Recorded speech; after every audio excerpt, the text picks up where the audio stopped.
This call is now being recorded. जी आप आरंभ कर सकते हैं। नमस्कार, सादर प्रणाम। आप सभी का बहुत बहुत स्वागत, वंदन, अभिनंदन है। आप और हम सभी आज यहाँ पे उपस्थित हुए हैं एक बहुत ही पुण्य कार्य के लिए। मैं पुण्य कार्य इसलिए कह रहा हूँ क्योंकि एक बहुत ही कर्मधर्मी की कर्म प्रधानता का विचार रखने वाले श्रेष्ठ साहित्यकार, रंगमंची और फिल्मों पे अपनी छाप छोड़ने वाले आदरणीय ललित पारिमू जी की पुस्तक का द्वितीय चरण लेके आ रहे हैं, मैं मनुष्य हूं, उसकी विमोचन के लिए। आप जितने साहित्यकार यहाँ पे उपस्थित हैं, आप सभी को पुनः सादर प्रणाम निवेदित करते हुए, जैसा कि हम सभी जानते हैं, किसी भी साहित्यिक आयोजन में सर्वप्रथम माँ वीणा पाणी को इस मंच पर विराजित किया जाता है, उसके बाद ही हम कार्यक्रम को आगे बढ़ाते हैं। मैं इस पुण्य कार्य के लिए आमंत्रित करना चाहूंगा आदरणीय मनमोहन शर्मा शरण जी को कि वो आए, माँ वीणा पाणी के चरणों में शब्दों के पुष्प समर्पित करें। स्वागत है आदरणीय शरण जी। सर्वप्रथम आप सभी को मेरा सादर प्रणाम, वंदन, अभिनंदन आप सभी का, और माँ वीणा पाणी के चरणों में निवेदन नमन करते हुए मैं चंद पंक्तियां आपके सम्मुख रख रहा हूँ। उम्मीद है कि माँ का हमें आशीर्वाद अवश्य मिलेगा। हे शारदे माँ, हे शारदे माँ, अज्ञानता से हमें तार दे माँ। हे शारदे माँ, हे शारदे माँ, अज्ञानता से हमें तार दे माँ। तू स्वर की देवी, ये संगीत तुझसे, तू स्वर की देवी, ये संगीत तुझसे, हर शब्द तेरा, हर गीत तुमसे, हर शब्द तेरा, हर गीत तुमसे। हम हैं अकेले, हम हैं अधूरे, हम हैं अकेले, हम हैं अधूरे, तेरी शरण हम, हमें प्यार दे माँ। हे शारदे माँ, हे शारदे माँ। मुनियों ने समझी, गुनियों ने जानी, मुनियों ने समझी, गुनियों ने जानी, देवों की भाषा, पुराणों की वाणी, वेदों की भाषा, पुराणों की वाणी। हम भी तो समझे, हम भी तो जाने, हम भी तो समझे, हम भी तो जाने, विद्या का हमको अधिकार दे माँ। हे शारदे माँ, हे शारदे माँ। तू श्वेत वर्णी, तू श्वेत वर्णी कमल पर विराजे, तू श्वेत वर्णी कमल पर विराजे, हाथों में वीणा मुकुट सर पे साजे, हाथों में वीणा मुकुट सर पे साजे। मन से हमारे मिटा के अंधेरे, मन से हमारे मिटा के अंधेरे, हमको उजालों का संसार दे माँ। हे शारदे माँ, हे शारदे माँ, अपनी दया का हमें प्यार दे माँ।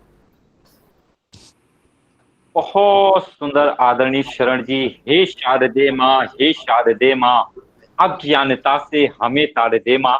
अज्ञानता से तारने के लिए, अपनी मधुर वाणी से हम सभी को नवाजने के लिए माँ वीणा पाणी इस मंच पर विराजित हो चुकी हैं, ऐसा हमें पूर्ण विश्वास है। और चलिए, हम सभी जिस पुण्य कार्य के लिए यहाँ उपस्थित हुए हैं, मैं चाहता हूं कि सबसे पहले उस पुस्तक का विमोचन हो जाए। इसके बाद मैं अपने सभी साहित्यकारों को क्रमशः एक एक करके बुलाता जाऊंगा।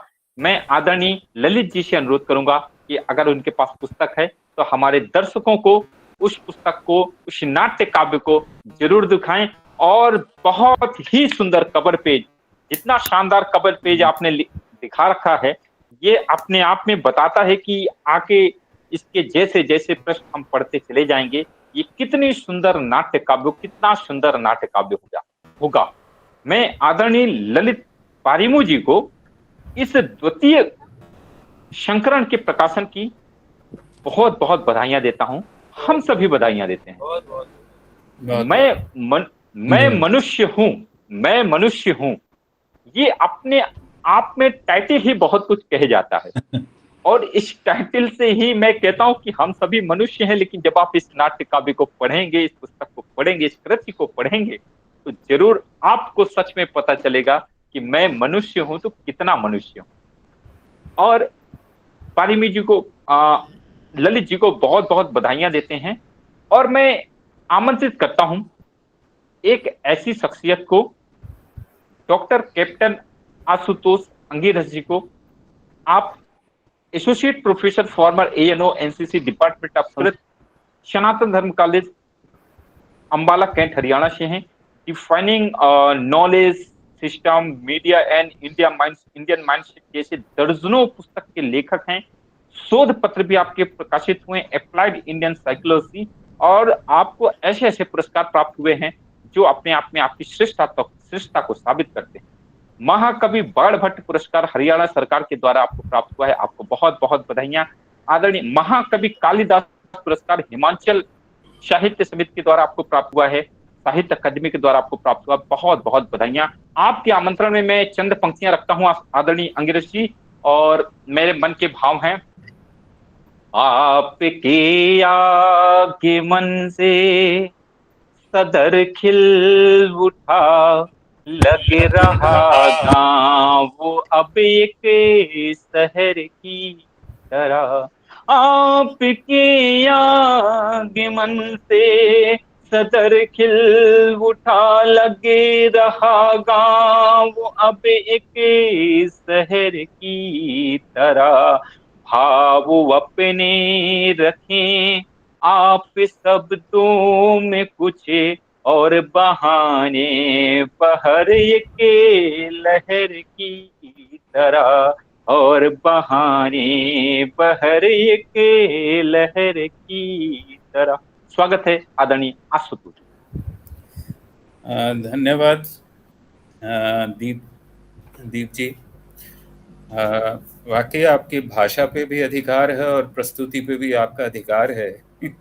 वाकई अच्छा लगा, बहुत अच्छा लगा।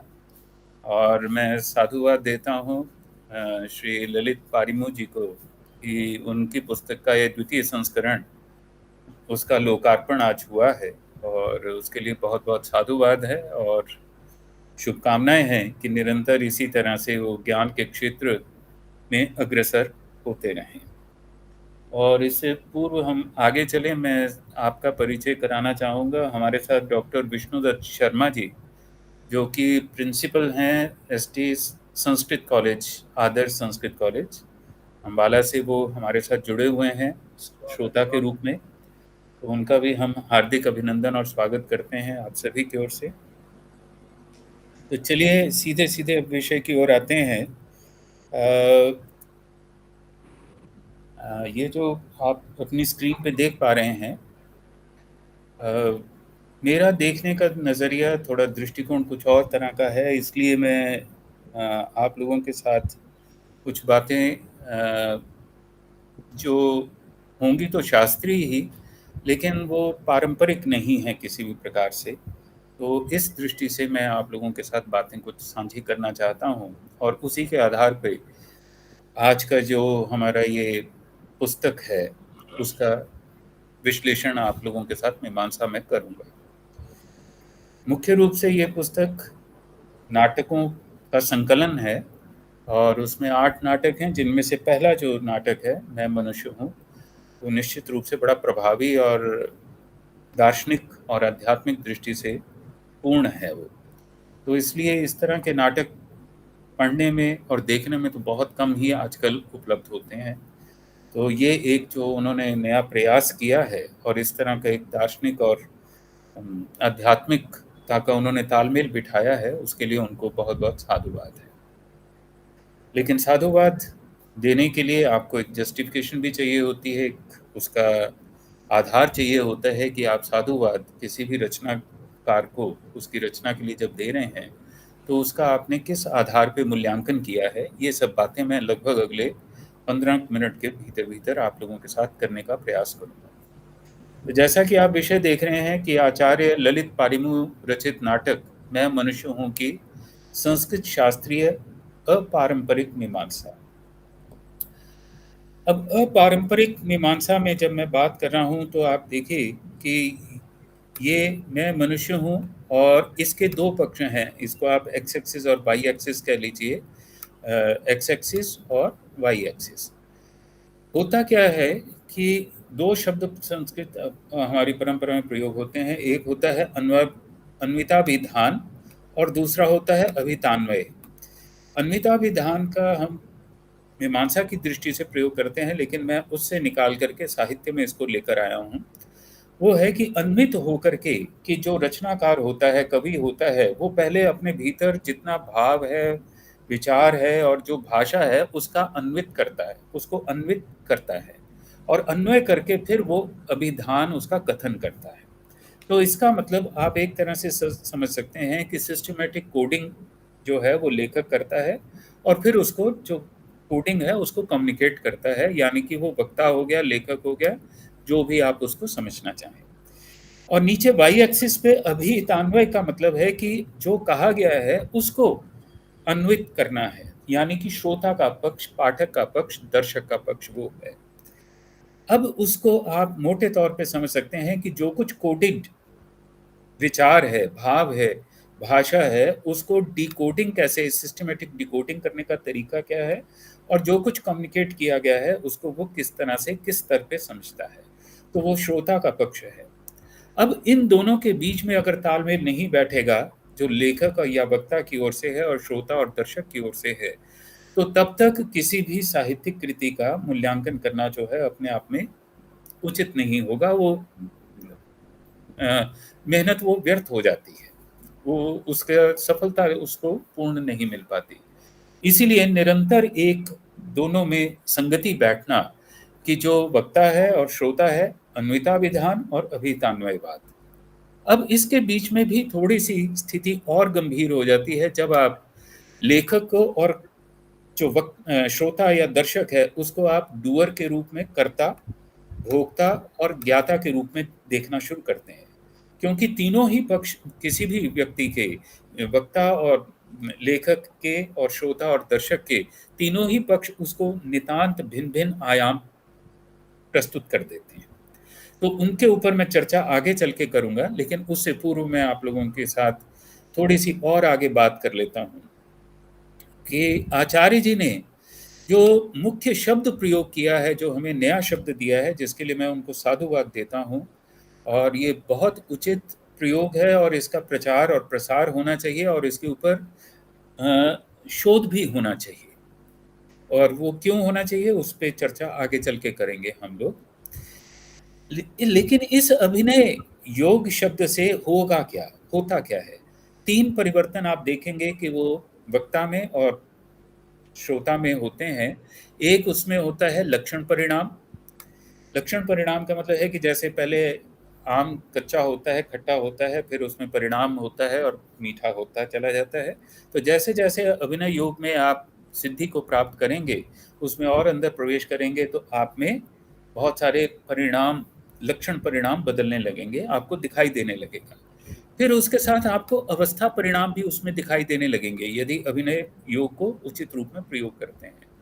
अवस्था, जैसे कि मनुष्य के जीवन में अवस्थाएं होती हैं, बचपन से लेकर के शैशवावस्था से वृद्धावस्था आदि आदि, लेकिन यहाँ पे क्योंकि मनुष्य का संदर्भ है, उसमें आप देखेंगे कि सकारात्मक मनुष्य और नकारात्मक मनुष्य की अवस्थाओं के परिणाम आप देख पाएंगे। और केवल इतना ही नहीं, फिर आप क्या देखेंगे, तीसरा एक परिणाम और उसमें देखेंगे, वो है धर्म परिणाम। तो पूरे का पूरा व्यक्तित्व ही बदल गया। जैसे दूध दही में जब बदल गया, वो क्या है, धर्म परिणाम हो गया। तो कहाँ हम किस स्तर के मनुष्य थे और फिर हम किस संदर्भ में रूपांतरित हो गए, ये अपने आप में धर्म परिणाम, ये अभिनय योग इस नाटक के माध्यम से स्थापित करने का प्रयास कर रहा है। और यही मुझे लगता है इसका कोर है, यही इसका क्रक्स है, यही इसका सार है। अब आप देखिए कि ये सारे का सारा जो कुछ है वो 3 शब्दों में निहित हो जाता है, मैं और मनुष्य हूँ।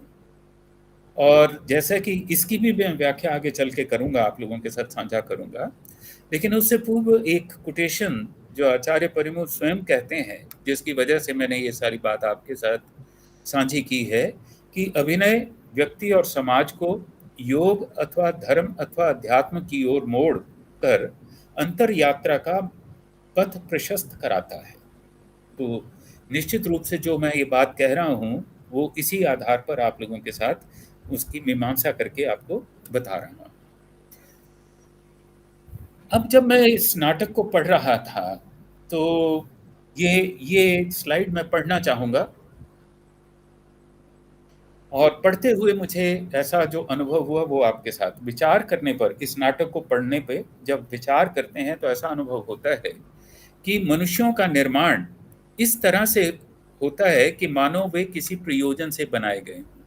जैसे ही आप भूमिका पढ़नी शुरू करते हैं तो आपको ये बात स्पष्ट होने लगती है, और जैसे जैसे नाटक की गति में आप अग्रसर होते हैं तो अंत में जाकर के आपको वो पता लगता है कि आपका कोई ना कोई प्रयोजन है, श्रेष्ठ मनुष्य बनना, जैसा कि अंत में वो स्वयं कहते हैं कि किसी प्रयोजन से बनाए गए हैं और वे मनुष्य इस प्रकार काम करते हैं मानो किसी चेतन लक्ष्य की सब प्रयोजन खोज कर रहे हैं, और इस प्रकार सत्य मानव शब्द में निहित हो जाता है तथा विकास की विभिन्न अवस्थाओं में मनुष्यों का व्यवहार इस अर्थ में सब प्रयोजन होता है कि उनमें किसी लक्ष्य की प्राप्ति के प्रति जागरूकता होती है। और ये बात आप देखेंगे कि जब वो सूत्रधार है वो शुरू में जो बातें कहता है उसमें आपको ये सारी की सारी बात दिखाई देगी कि वो लक्ष्य के प्रति जागरूकता को के विषय में ही बात कर रहा है। और विकास प्रक्रम अपनी सब प्रयोजनता के कारण निरंतर लक्ष्योन्मुखी रहता है। तभी तो ज्ञान और बुद्धि के द्वारा मनन कर मनुष्य अपने स्व कर्म का निर्धारण करता है, और निश्चित ही लक्ष्योन्मुखी मनुष्य नियंत्रित एवं मर्यादित जीवन का समर्थन करेगा।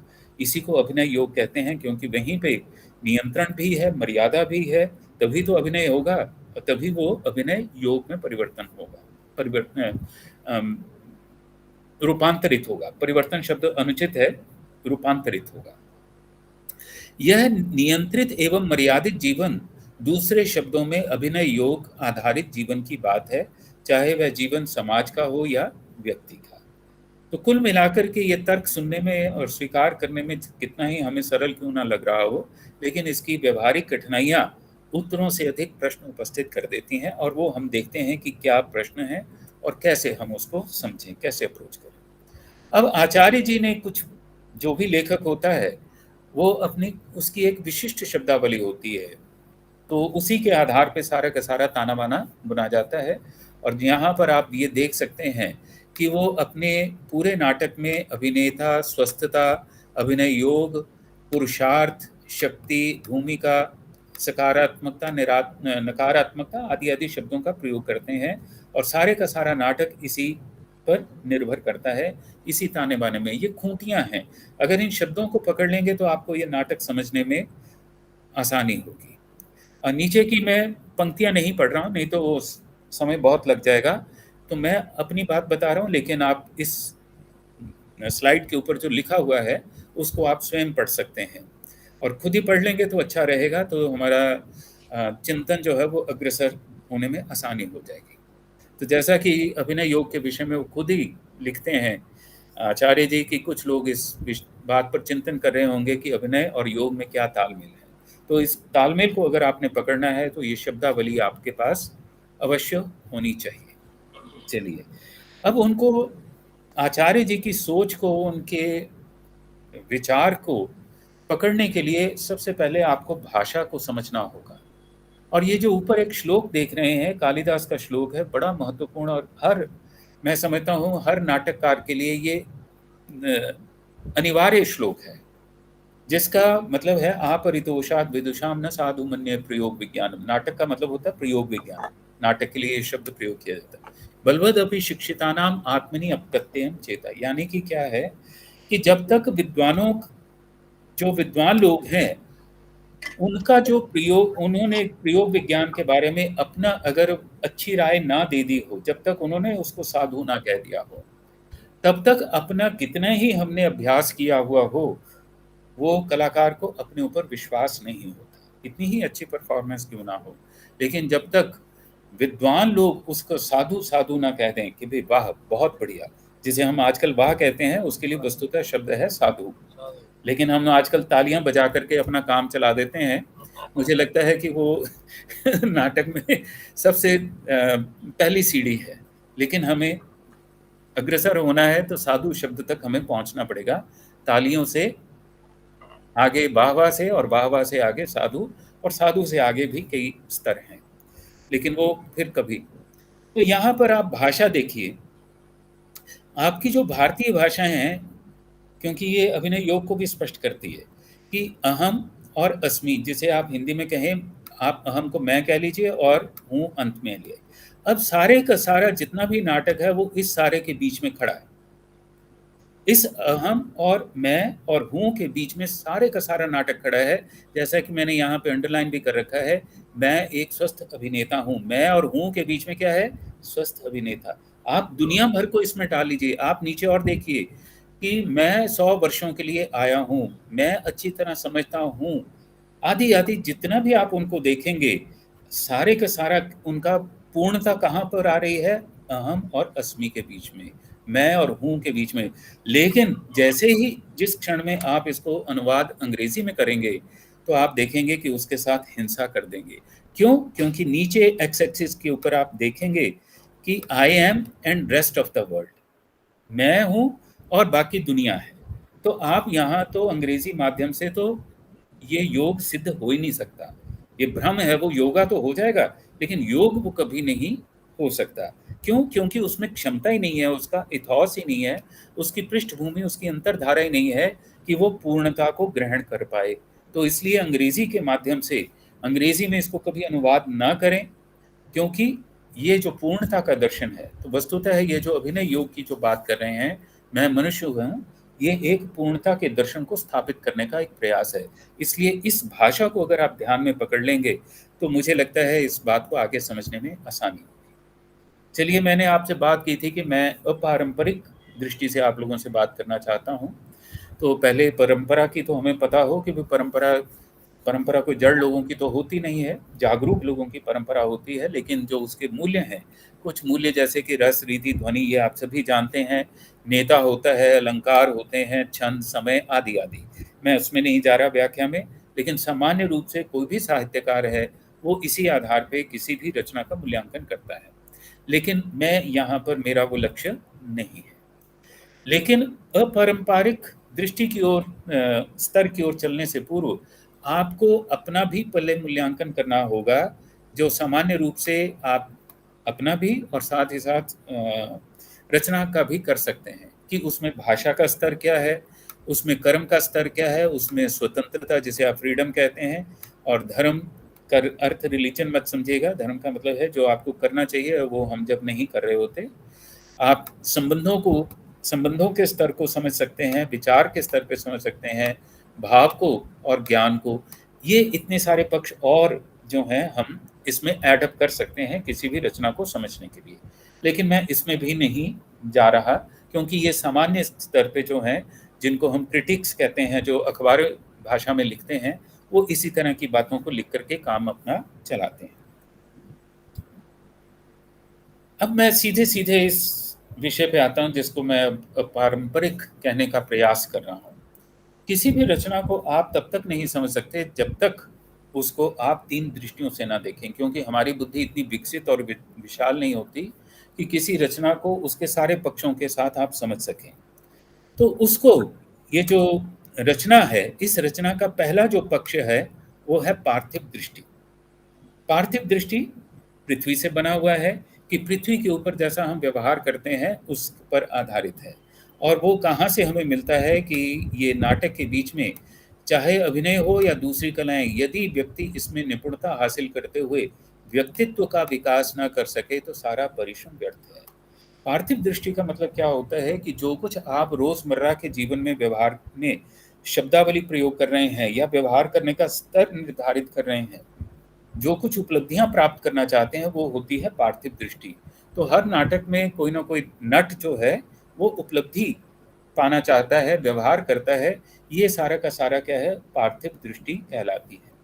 और इसका क्षेत्र जो है वो बहुत व्यापक होता है। वो व्यापार से लेकर के आपके गृहस्थ तक, आपके किचन तक, आपकी रचनाओं, कलाओं में सब तक चला जाता है। तो वो सब कुछ इसमें समाहित हो जाता है। और इस पार्थिव दृष्टि के बगैर अन्य जो 2 दृष्टियां हैं वो खड़ी भी नहीं होंगी। लेकिन शाश्वत दृष्टि की ओर भी देख लीजिए। मैं पूरे नहीं संदर्भ पढ़ने चाहता, क्योंकि फिर वो बात अधूरी रह जाएगी। तो शाश्वत दृष्टि का मतलब क्या है कि ये कोई निश्चित कालक्रम नहीं है। ये विचार का जो कालक्रम है, निरंतर चलायमान कालक्रम को मैं शाश्वत दृष्टि कहता हूँ, जैसे कि वो स्वयं कह रहे हैं कि मैं मनुष्य हूँ के बारे में यदि मैं कुछ कहूँ तो वो ये है कि ये नाटक नहीं परंतु एक विचार की नाटकीय अभिव्यक्ति है जिसमें दृश्य, संवाद और चरित्रों का इस्तेमाल तो जरूर किया है, पर मूल बात दार्शनिक है और मनुष्य का मानसिक आध्यात्मिक यात्रा से संबंध रखती है। यानी कि शाश्वतता क्या है कि वो अनंत काल से चली आ रही आज तक और मेरे से आगे भी वो अग्रसर रहेगी। तो ये शाश्वतता है, ये काल का नैरंतर्य है। इसको इस अर्थ में शाश्वत समझिएगा, ना कि कोई जड़ता है कि काल का एक विशेष खंड है और वहां पर वो बात हो गई तो वो शाश्वत हो गई। नहीं, ये नैरंतर्यता जो है वो है। और तीसरा पक्ष, इन तीन पक्षों से ही हमें इस सारी रचना को देखना होगा। और ये शाश्वत में आप देखिए कि पार्थिव दृष्टि में 3 शब्द आपको प्रयोग करने पड़ते हैं, लेकिन शाश्वत दृष्टि में मनुष्य हूं ये 2 ही शब्द रह जाएंगे। और जब आप चिन्मय दृष्टि पे आएंगे तो केवल हूं रह जाएगा, क्योंकि वही एक अंतिम मूल्य है, अस्तित्व ही एकमात्र मूल्य है। चिन्मय दृष्टि का मतलब है कि वो चिन्मय दृष्टि, वो मूल्य जिनके आधार पर हम सारी मनुष्यता को खड़ा करना चाहते हैं, जैसे कि वो स्वयं कह रहे हैं कि वो अंतर यात्रा पे चलने के लिए प्रेरित करना चाहते हैं। अंतर यात्रा ही एक मूल्य है और हर मनुष्य को वही मूल्य ग्रहण करने के लिए चलना पड़ता है, चाहे व्यष्टि स्तर पे चाहे समष्टि स्तर पे। अब इस सारे नाटक को मैंने देखा कैसे कैसे समझा और मैं कैसे आप लोगों के साथ साझा करना चाहता हूँ।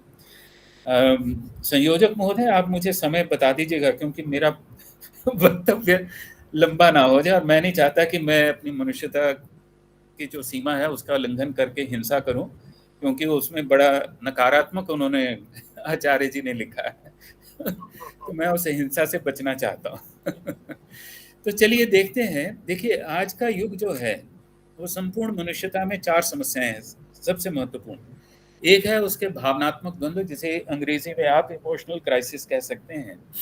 दूसरे है आपके कार्मिक कॉन्फ्लिक्ट्स हैं, कार्मिक द्वंद्व हैं। जितना हम करना चाहते हैं वो नहीं हो पाता, और जो हम कहना चाहते हैं, करना चाहते हैं, कहते हैं, वो व्यवहार में नहीं उतरता। ज्ञानात्मक द्वंद्व का मतलब है इंटेलेक्चुअल क्राइसिस है हमारे भीतर। मुझे बहुत व्याख्या नहीं करनी, आप सभी जानते हैं, खुद आप बौद्धिक स्तर आप लोगों का बहुत विकसित है, इसलिए मुझे व्याख्या करने की ज़्यादा जरूरत है। और चौथा जो है, जिसका जो सबसे ज़्यादा आप व्यवहार देखते हैं, शाब्दिक अतिचार। मैं व्यभिचार शब्द नहीं प्रयोग कर रहा, शाब्दिक अतिचार, जिसका पार्लियामेंट में आप सबसे ज़्यादा दुरुपयोग देखते हैं कि कैसे क्या शब्द होता है, क्या उसका अनुचित अर्थ हम करते हैं।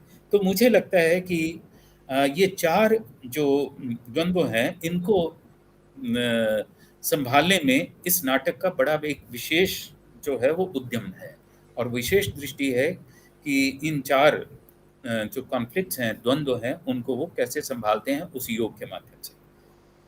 तो इसमें से इस सारे नाटक को अगर आप देखना चाहें तो 7 पक्ष इसके और हो सकते हैं, 7 समस्याएं हो सकती हैं, जिनके संदर्भ में इस नाटक को अगर देखेंगे तो आपको उसमें आनंद भी आएगा और आपकी समझ भी बढ़ेगी और आपका बोध जो है वो विकसित होगा।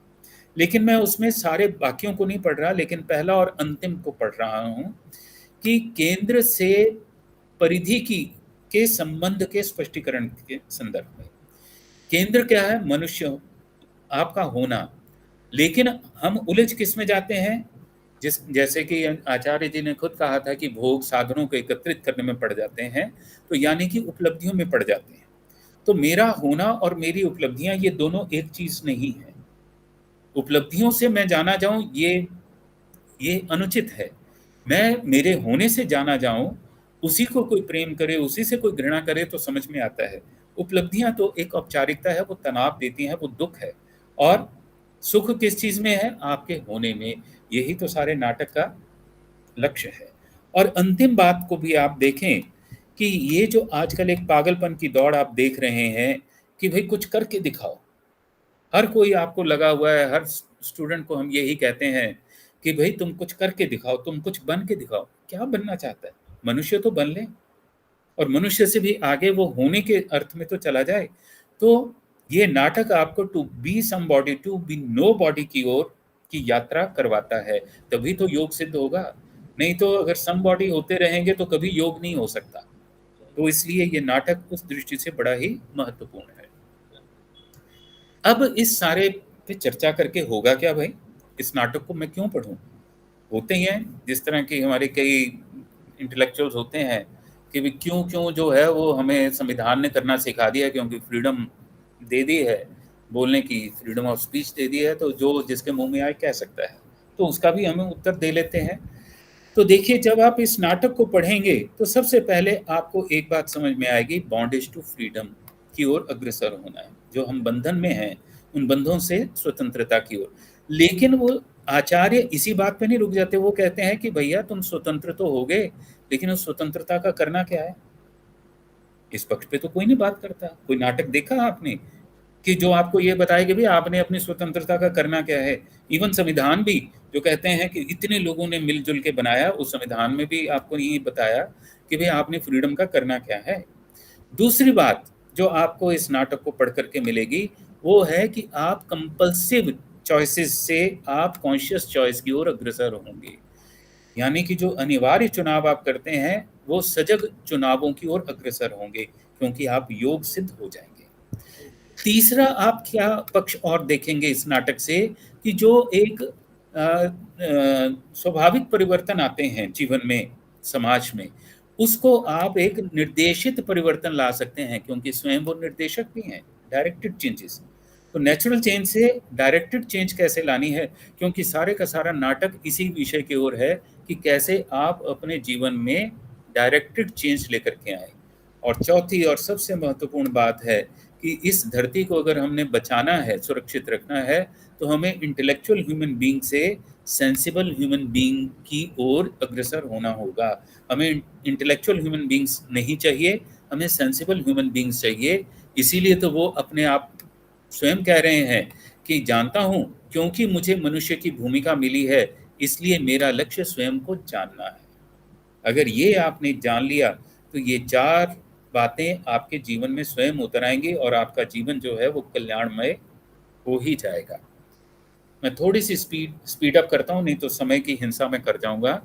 देखिए, होता क्या है कि सामान्य रूप से हमने कुछ विषयों के बारे में सुना होता है और कुछ को देखा होता है, जिसको हम परंपरा में कहते हैं एवं मया श्रुतम। ऐसा मैंने उसके बारे में सुना, जैसे कि ललित जी के बारे में मैंने सुना, उनकी रचना के बारे में सुना, फिर उसको एवं मया दृष्टि, और फिर ऐसे मैंने उसको देखा। अब ये जो एवं शब्द है ये बड़ा महत्वपूर्ण है। एवं का मतलब है कि मैंने देखा कैसे, with all my conditioning how I have seen, मैंने कैसे देखा है। इसी सारे एवं के ऊपर ही तो झगड़ा है। झगड़ा किस बात का है कि मैं ऐसे देखता हूँ, आप कैसे देखते हैं, और इसमें ही तालमेल नहीं बैठते। और इसी के आधार पर इसके बीच को जोड़ने वाली जो कड़ी है वो है एवं मया ज्ञातम, ऐसे मैंने देखा। अब मैंने कैसे देखा और आचार्य जी ने कैसे देखा, उसी पे हम सारी बातें करेंगे। और जैसे कि सूत्रधार के रूप में आचार्य जी स्वयं देख रहे हैं, बता रहे हैं, जानते हैं कि अब मन के जगत को टटोल कर देखते हैं कि वहाँ क्या चल रहा है। कभी हम खुश होते हैं, कभी दुखी हो जाते हैं, आदि आदि। ये सारी की सारी बातें आप देखिए कि वो किस तरह से जानते हैं और हम किस तरह से जानते हैं, इसमें अब तालमेल हमें बिठाना है। तो ये पहली मूल्यांकन पद्धति है और अपारंपरिक है, क्योंकि ये किसी शास्त्र में आपको देखने को नहीं मिलने वाली, लेकिन है शास्त्रों से। चलिए थोड़ा सा इसको भी देख लेते हैं। उसमें हमने पात्र तो बनाए ही हैं। द्वितीय जो पद्धति है उसमें हमने काम, क्रोध, लोभ, मोह, मत्सर को पात्र बनाया है, वो आप लोगों ने पढ़ा ही है।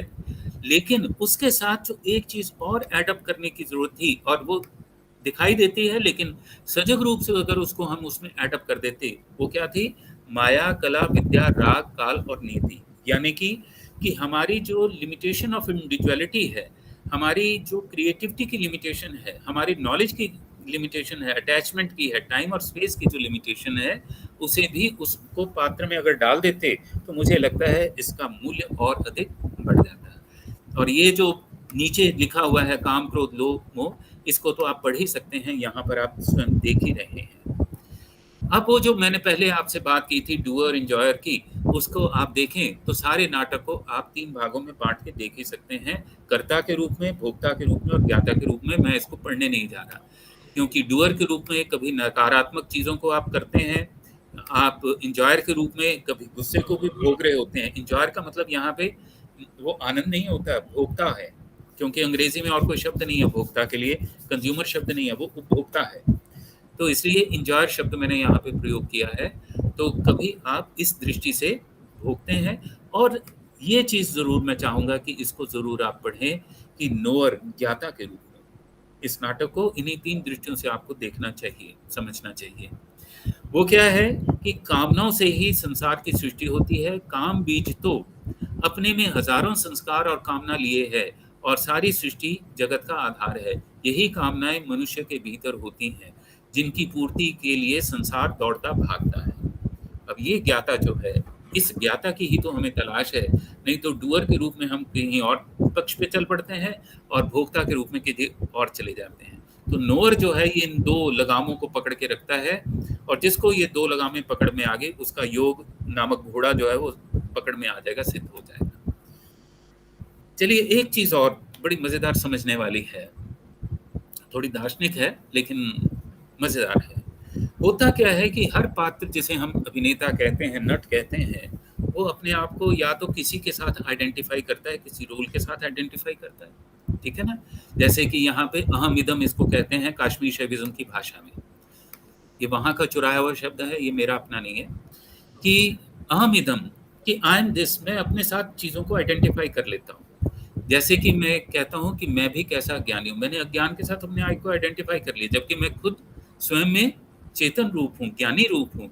मैं अज्ञानी कैसे हो सकता हूँ? लेकिन अपने ऊपर मैं इग्नोरेंस को आरोपित कर लेता हूँ। दूसरा जो पक्ष है वो भी आपको इस नाटक में देखने को मिलेगा, इदहम, कि आप वस्तुओं को अपने साथ जोड़ लेते हैं।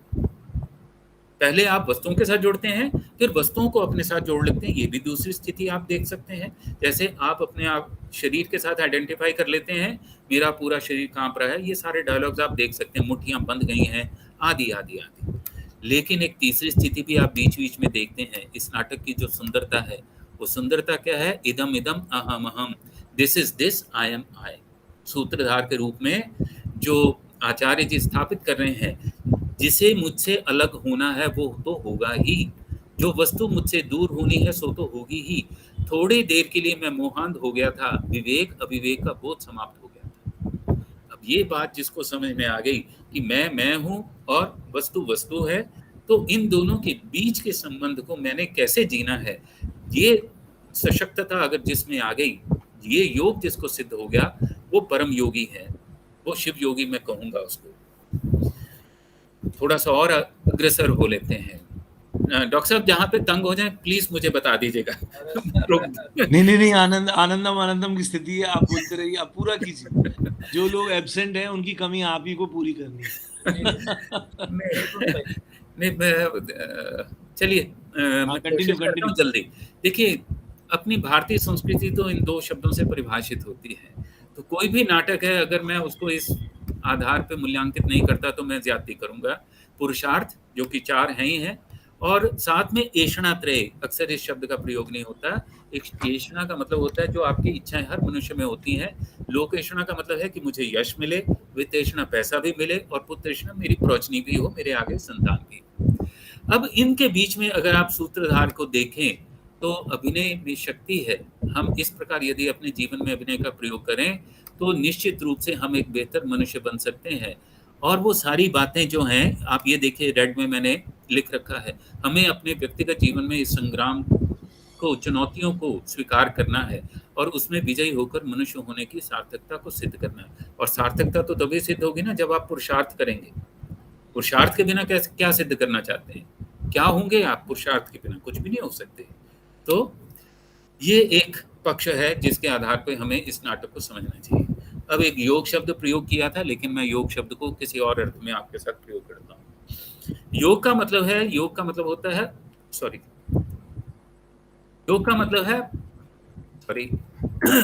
प्राप्त से अप्राप्त से प्राप्तम। योग का मतलब होता है जो प्राप्त नहीं है उसको प्राप्त करना।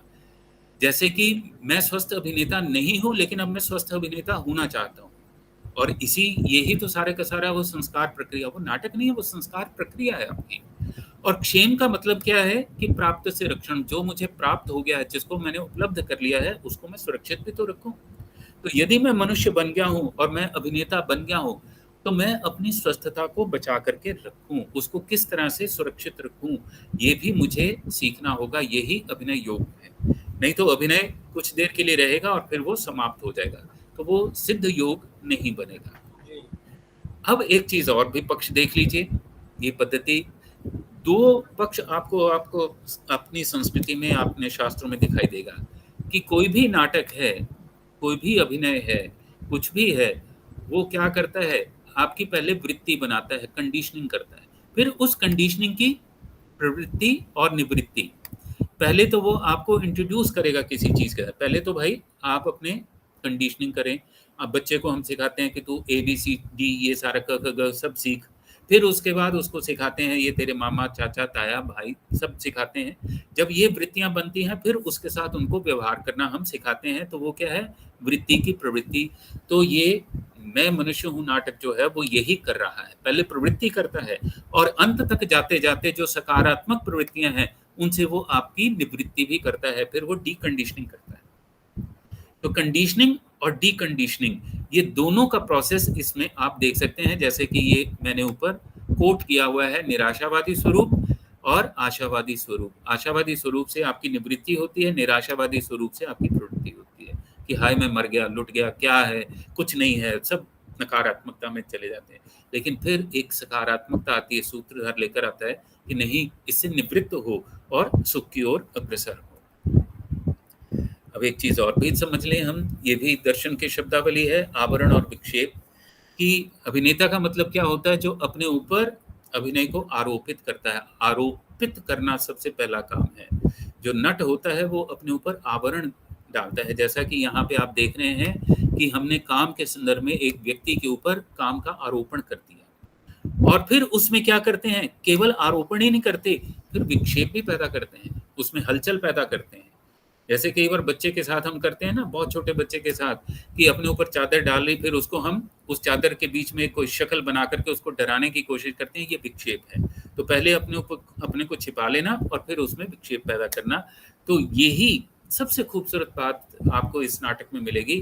पहले वो आपके ऊपर आवरण डालते हैं कि देखो, समझो, इस आवरण को डालो, फिर इसको जानो, और उसमें विक्षेप पैदा करके फिर उससे आपको मुक्त करते हैं। इसको मैं अभी छोड़ देता हूं क्योंकि ये लंबा हो जाएगा। लेकिन ये भी 3 पक्ष हैं जिसके आधार पर इस नाटक को देखा जाना चाहिए, जिसमें प्रतिबिंबता, अवच्छेदकता और आभासिता है। लेकिन अभी इसमें मैं नहीं जा रहा क्योंकि ये थोड़ा सा लंबा काम है। एक और कश्मीर शैविज्म की ओर से देख लेते हैं। मैं थोड़ा जल्दी चल रहा हूँ कि वहां पे 3 मलों की बात आई है, जिसे कहते हैं कार्ममल, आणवमल और माइक मल। आप पढ़ सकते हैं कि ये सारी चीजें किससे हैं। आपके कर्मों के साथ संबंधित है, आपकी अपूर्णता के साथ संबंधित है, और आपकी जो विद्या पदार्थ है, भिन्न विद्या पदार्थ जो आपसे भिन्न है, उनके साथ जो आपकी अटैचमेंट होती है, वहीं कहीं मल पैदा होते हैं। और यही आप सारे के सारे नाटक के पात्रों में देखते हैं। मुझे तो लगता है कि कश्मीर शैविज्म पढ़ के ही आचार्य जी ने यह नाटक लिखा है, पक्की बात है।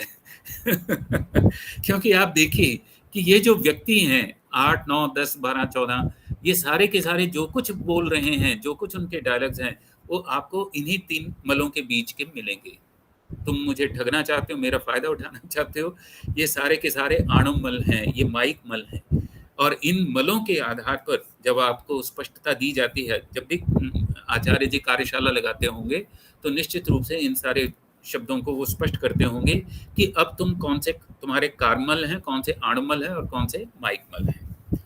अब एक चीज और समझ लें कि जब आप भाषा का प्रयोग करते हैं, और विशेष रूप से जब आपने उसमें मंत्रों का प्रयोग कर दिया, पूर्णमदा पूर्णमिदम्, तो उसके 2 पक्ष होते हैं, शाब्दिक भावना और आर्थी भावना। शब्द को पहले तो भावना होनी चाहिए कि शब्द इतना सटीक, इतना सशक्त हो कि जो आप कहें वो हो जाए, इतना कमांड होना चाहिए। और दूसरा उसकी आर्थी भावना है कि उसके पीछे जो अर्थ है वो उस भावना को आपका जो है इतनी सशक्त हो जाए कि वो वस्तुतः वहां पे प्रस्तुति उसकी दिखाई देने लगे, साक्षात्कार हो जाए। तो वो साक्षात्कार शब्द का साक्षात्कार है और वो अर्थ का साक्षात्कार है, कि जो शब्द आपने प्रयोग किया, जो अर्थ आपने लाने की कोशिश की है, तो दोनों अपनी भावना से उस योग जो है अभिनय के योग को सिद्ध कर देंगे, क्योंकि भावना के बगैर न शब्द का कोई अर्थ रहेगा, न अर्थ का कोई प्रयोजन रहेगा। तो अभिनय योग में ये भावना जो है, शाब्दिक भावना और आर्थी भावना, इसका मुझे लगता है प्रयोग किया जाना बड़ा जरूरी रहेगा। अब ये जो थोड़ा सा एक और पक्ष भी देख लेते हैं। देखिए, सामान्य रूप से हम लिटरेचर को जो मूल्यांकित करें तो वो 4 पक्षों पर देख सकते हैं। किसी भी सामान्य रूप से अंग्रेजी का ट्रांसलेशन, अंग्रेजी के नॉवेल्स, क्योंकि ये जो मैंने बनाया था ये अंग्रेजी नॉवेल्स का मूल्यांकन करने के लिए बनाया था। अंग्रेजी के नॉवेल्स को मैं इससे ज़्यादा ऊपर नहीं देखता, हालांकि मैंने बहुत ज़्यादा नहीं पढ़े, लेकिन जो पढ़े वो प्राइमोर्डियल हंगर और प्राइमोर्डियल फियर से ज़्यादा ऊपर नहीं उठे। आदिम बुभुक्षा और आदिम भय, सामान्य रूप से इसी को आधार बना करके सारे के सारे वेस्टर्न नॉवेल्स और वेस्टर्न जो प्रोडक्शंस हैं, जितनी वायलेंस वाली मूवीज आती हैं, जितनी सेक्सुअलिटी को लेकर मूवीज आती हैं, वो सारी की सारी यहीं पे रुक जाती हैं। लेकिन जब आप भारतीय पक्ष की ओर अग्रसर होते हैं तो सेंस ऑफ इंक्वायरी से शुरू होती हैं। जैसे कि सूत्रधार इस नाटक में शुरुआत ही कहाँ से करता है? सेंस ऑफ इंक्वायरी से। वो क्या कहता है, अंधेरे से कभी लड़ाई लड़ी नहीं जाती, तो भैया कैसे लड़ी जाती है? तो उसको लड़ने के लिए तो आपको जिज्ञासा करनी पड़ेगी। अभिनय योग के लिए जिज्ञासा करेंगे तो तभी तो चलेगा। और जब आपकी जिज्ञासा बनेगी तो आप किधर की ओर अग्रसर होंगे? सौंदर्य बोध की ओर। जैसे कि बिल्कुल लास्ट का पैराग्राफ जब आप पढ़ेंगे नाटक का, तो उसमें एस्थेटिक वैल्यूज मिलेंगी। तो भारतीय पक्ष में वो शुरुआत कहाँ से करते हैं? क्योंकि यहाँ कभी भोजन और इस तरह की व्यवस्थाएं तो रही नहीं, इतिहास अलग पढ़ा दिया गड़बड़। लेकिन जितना आप वेद पढ़ेंगे, जितना आप संस्कृत साहित्य पढ़ेंगे, वो शुरुआत कहाँ से होती है? सेंस ऑफ इंक्वायरी, और उसका पर्यवसान किस में होता है? एस्थेटिक वैल्यूज में जाके होता है। और इस नाटक ने इसी को फॉलो अप किया है। वो बुभुक्षा और भय में नहीं फंसा हुआ, वो चौथे स्तर की ओर चलता है कि कैसे जीवन में सौंदर्य उत्पन्न हो।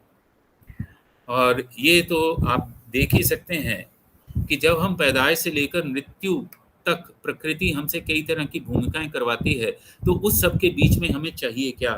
हमें चाहिए समाज और व्यक्ति के अखंड व्यक्तित्व की खोज का प्रश्न लेकर के हम चलें। ये सारा नाटक मैं इसको इन शब्दों में समाहित कर देता हूं कि समाज और व्यक्ति के अखंड व्यक्तित्व के खोज के प्रश्न को लेकर के ये नाटक लिखा गया है।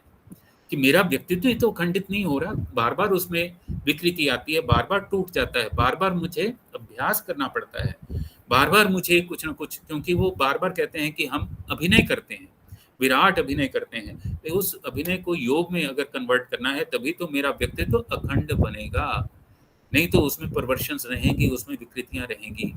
और जब उसमें रहेगा, जब आपको अभिनय योग मिल जाएगा तो 8 चीजें ये घट जाएंगी आपके व्यक्तित्व में। वो कहाँ से? आपकी दृष्टि सम्यक हो जाएगी। योग्य, इससे बढ़िया कोई शब्द नहीं है सम्यकता से। एप्रोप्रिएटनेस बहुत क्लोज ट्रांसलेशन कह सकते हैं। आपकी दृष्टि सम्यक हो जाएगी, आपके देखने में ही फर्क पड़ जाएगा, आपका संकल्प सम्यक हो जाएगा, आपकी वाणी, जो हम आम भाषा की बात करते हैं, उसमें भी एक सौंदर्य आ जाएगा, आपके कर्मों में सम्यकता आएगी, आपकी जीविका, आपके प्रयत्न, आपकी स्मृति और आपका ज्ञान। ये 8 पक्ष हैं जो इन सारी चीजों को में रूपांतरित कर देंगे। मैं फिर शब्द प्रयोग कर रहा हूँ, रूपांतरण। मैं परिवर्तन शब्द के बहुत हक में नहीं हूँ, उसके समर्थन में नहीं हूँ। रूपांतरण होना चाहिए। नाटक रूपांतरण करता है, परिवर्तन नहीं लाता। ये बड़ी जड़ता वाली बात होती है, रूपांतरण के लिए थोड़ी है। ब्रह्मा ने उस किसी चीज का निर्माण करें और वो कहेंगे वो परिवर्तन के लिए नहीं, वो रूपांतरण, चेतना का रूपांतरण करेगी। तो कुल मिलाकर के इस सारी शास्त्रीय परंपरा के आधार पर यदि आप अभिनय योग सीखना चाहते हैं तो उसके लिए सबसे पहली बात आपको क्या सीखनी होगी? आचार्य जी से संवेदना, सेंसिटिविटी, ये पहले विकसित करनी होगी। फिर सेंसिटिविटी के साथ आपको संस्कार जो कार्यशाला में वो लगाते होंगे, और फिर आपको अभिनय करने का अधिकार मिलेगा। उसके बगैर अगर सीधा शॉर्टकट मार के अधिकार आप लेना चाहें कि मैं अभिनय कर लूंगा, तो आपसे बड़ा जड़ और मूर्ख कोई नहीं हो सकता। तो संवेदना, संस्कार और फिर अभिनय का अधिकार, ये मुझे ऐसा लगता है। तो कुल मिलाकर के इस सारे अभिनय योग के जो औचित्य है वो क्या है जो मैं पहले कह हूँ, व्यक्ति और समाज के अखंड व्यक्तित्व का नाम संस्कृत शास्त्रीय पारंपरिक समालोचना है, जिसमें व्यक्ति व्यक्ति से टूटे बिना निर्भय भाव से संवाद करने में समर्थ होता है। यही अभिनय योग है। यही तो आचार्य जी प्रयास कर रहे हैं कि हम सारे कर सकें। तो इन्हीं सब शब्दों के साथ मैं आचार्य जी का और दीप जी का और बाकी सब श्रोताओं का धन्यवाद ज्ञापित करता हूँ। आप लोगों ने मुझे धैर्यपूर्वक सुना। हालांकि मैं कई हिंसाएं कर गया हूँगा, लेकिन नहीं, बिल्कुल नहीं। आनंदम आनंदम, बहुत बढ़िया रहा, बहुत अच्छा लगा। इससे सिद्ध हुआ कि सही में किसी विद्वान आदमी ने इस पुस्तक की समालोचना की है, और आपके इस एनालिसिस में मेरे ख्याल से सभी सुनने वालों को भी बहुत कुछ सीखने को मिला। धन्यवाद। Thank you so much, thank you so much. Deep ji continue. और उसमें सुंदर मैं प्रस्तुति, ये एक पावर पॉइंट प्रेजेंटेशन के साथ with right words. Thank you for all this. धन्यवाद। हाँ दीप जी। बहुत बहुत बहुत धन्यवाद देते हैं। किसी पुस्तक को संपूर्ण रूप में पढ़ लेना, उसका एनालिसिस करना और सही शब्दों के साथ आपने व्याख्या किया है, मार्गदर्शन किया है, सिर्फ समीक्षा नहीं करी है। बहुत बहुत बधाइयां देता हूं इतना परिश्रम करते हुए आपको इस पुस्तक को, नाट्यकाव्य को पढ़ने के लिए और हम सभी से अवगत कराने। और चलिए मैं उस दिशा में चलता हूं, उस सूत्राधार की तरफ चलता हूं जिनकी वजह से हम सब यहाँ पे उपस्थित हुए हैं। एक ऐसे सूत्राधार जो कश्मीर की वादियों में जन्मे और राजनीति शास्त्र की पढ़ाई को पूरा करने के लिए आ गए दिल्ली, और वहीं नहीं रंगमंच में जम गए। रंगमंच में ऐसे जमे कि दूरदर्शन, रेडियो जैसे तमाम जो है माध्यमों से अपनी बात को पहुंचाया। ऐसे व्यक्ति जिसने शक्तिमान जैसे महा सीरियल पे एक ऐसा रोल निभाया जिसपे पूरी जान फूंक दी और घर घर में बच्चों के दिमाग पे छा गए। ऐसे व्यक्तित्व से मिलाता हूं जो कंगन, फासले, कोरे कागज, मैला आंचल जैसी लगभग 75 से भी अधिक नाट्य और सीरियल्स में काम किया। ऐसे साहित्यकार से मिलाता हूं जो 2004 में ध्यान के गहरे क्षणों के अभिनय योग में उतर गए और 2008 में नए विद्यार्थियों को प्रशिक्षण देने हेतु एकेडमी भी खोली। जी हाँ, मैं बात कर रहा हूँ आदरणीय आचार्य ललित पारिमू जी की। ललित जी, मैं आपके व्यक्तित्व को जितना समझ पाया हूँ आचार्य श्री, मैं कुछ लिख के लाया हूँ, वो पंक्तियां समर्पित करते हुए आपको आमंत्रित करता हूँ। जी जी। आपसे जो समझ में आया मुझे, काम छोटा कभी कोई होता नहीं, काम छोटा कभी कोई होता नहीं, कर्म धर्मी कभी कोई रोता नहीं। काम छोटा कभी कोई होता नहीं, कर्म धर्मी कभी कोई रोता नहीं।